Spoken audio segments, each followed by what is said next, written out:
Has MidJourney created the best, but possibly the most dangerous feature yet? Let's discuss.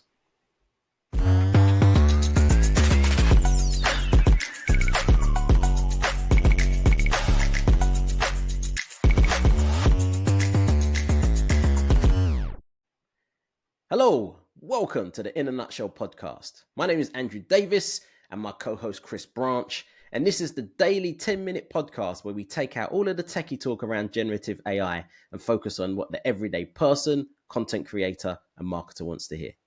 Now, we've only got 10 minutes, so we can only focus on one subject. And today we're going to be talking about MidJourney, which is one of our, if not possibly our favorite AI tool, better than ChatGPT, better than Runway ML, and some of the other ones. When I say better, more the one that we use the most. And it's because, for numerous reasons, but recently there's a new feature that I believe, and also Chris definitely believes, is a game changer. When we talk about gimmicks and game changers, this is a game changer for good, but also, and I'm going to talk about some of the dangers of it as well. Mm-hmm. So, Chris, do you want to explain, reveal to everybody what is this feature and why you think it's so impactful? Yeah, so as you said, MidJourney is one of our favorite tools. And one of the reasons it is because they're constantly adding new features and getting the actual feedback from the users about what they want in new features. And this was a highly requested feature from the very beginning from anybody that had come to MidJourney with an illustration background or any ability to create their own art, essentially.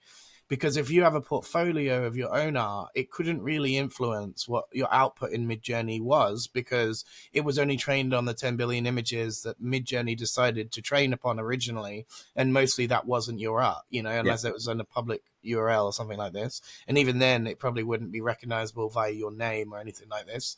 So now what MidJourney has allowed, essentially, is your ability to inject your own art or somebody else's art, as we're going to discuss. It could be anybody's art and there's no real stopping it. The only filter I've seen so far is that it will understand nudity and pornography and it won't allow that as an injection, but it certainly won't understand the copyright or trademark of anybody. But yeah, so it's called character reference and style reference. They came as a combined update, and now you can type into your prompt, essentially, a link to a piece of art to have that be brought through into your generations. So I've been trying it with a few illustrations, but I know other people have been trying it with their own paintings and stuff like this.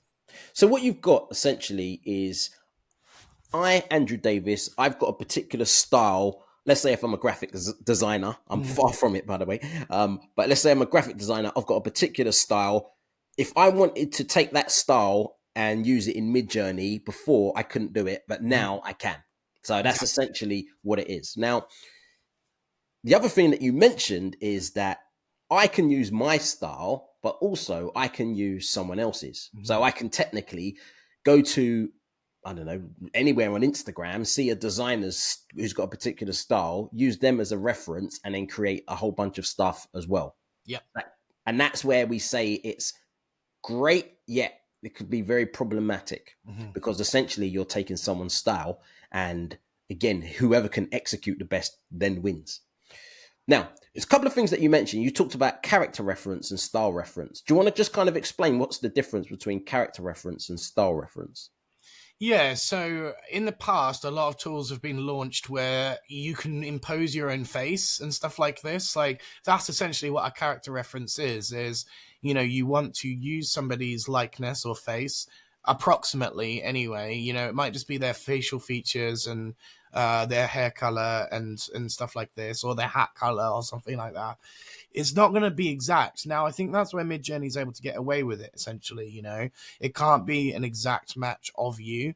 It will just be roughly approximating who you are and everything about, the image that you give it. So it'll look at the colors, it will look at the position, it'll look at the aspect ratio, it will look at all sorts of different technical details about that image.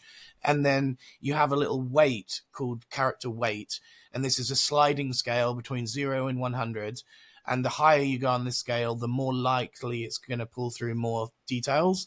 And the lower you go on the scale, the less details it will pull through. So it's an interesting thing that is not perfect by any means, but it's certainly a lot closer, like if you had to describe a character, it's a lot harder than just giving an image of reference of that character. Yeah. As they say, a picture's worth 1,000 words. Exactly, yeah. So I could give, let's say, the Starbucks logo and a character reference. You could create backpacks, hoodies, sweaters of Well, that that's type an of interesting one you've just one. mentioned, because MidJourney could already do the Starbucks logo from its training, but also that's quite a complicated one that if it didn't know how to do that, I don't know how well it would transfer, Yeah. because there's lots of swirls and swishes. So what you're not expecting is the exact same image to come through. It's just going to, it's like being inspired by, that's literally what it means. So like yesterday I was trying to combine the Spotify and the Adidas logo because they're kind of similar, and I got some interesting outputs, but it was neither of those actual logos. It was like a weird, strange combination that AI had imagined for me. So that's character reference. What about style reference? Style reference is exactly what it says on the tin. So if you give it an illustration, everything you generate will be illustrative, and it will be in that illustrative style. Okay. So character reference is interesting because it has multiple meanings. It doesn't need to just mean a face or a person. It could be an object. Say you have an e-commerce product and you wanted to reference this specific doorknob or door handle, and then you can pull that through as a character reference. But also you can take just the colors, just take, the aesthetic feel of it and then make it in a different type of medium. So you could go from illustration to photo shoot, whereas style reference really means whatever the style you give as a reference will be the style that is produced in. It's a bit confusing, I understand, but you give it a photo, it'll make a photo. You give it an illustration, it'll make an illustration in that similar style. Yeah. Okay, that's perfect. No, to be honest, it makes perfect sense. Well, it makes perfect sense to me, so hopefully it makes sense to everyone else listening as well. Now, let's look at the good and the bad of this. So, what have you done with this so far? So I approached some of my favorite illustrators and asked them in DM, because as we discussed in the Under Armour episode, there's nothing worse than ripping someone off and not letting them know about it, right? Like, especially when they themselves are talented creatives that you'd want to potentially collaborate with one day. So the first thing I did is DM this guy, say, is it okay to use your illustrations? If so, I'll give you a shout out, and give him all of the terms and conditions of doing so. He said, yeah, that's cool. Go for it. And then I produced like a whole series of like concept Adidas Japan stuff and a Nike range and some other stuff. But instantly I thought, like, the thing is we've just gone from 10 billion images, which MidJourney originally had, to every single image ever produced, except for pornography and nudity. They're the only ones off the table now. So you've probably just increased the number of images that people can use by a factor of 1,000-fold. Because 10 billion sounds like a lot, but there's trillions of images out there. So it's really not a drop in the ocean of images that now can be used. And so you can take pretty much any image on the internet. You can even take a screenshot of us right now and use that as a character reference or style reference. So so that's what you mean by every image. Okay, that's very, very, very interesting. As you said, everything's up for grabs.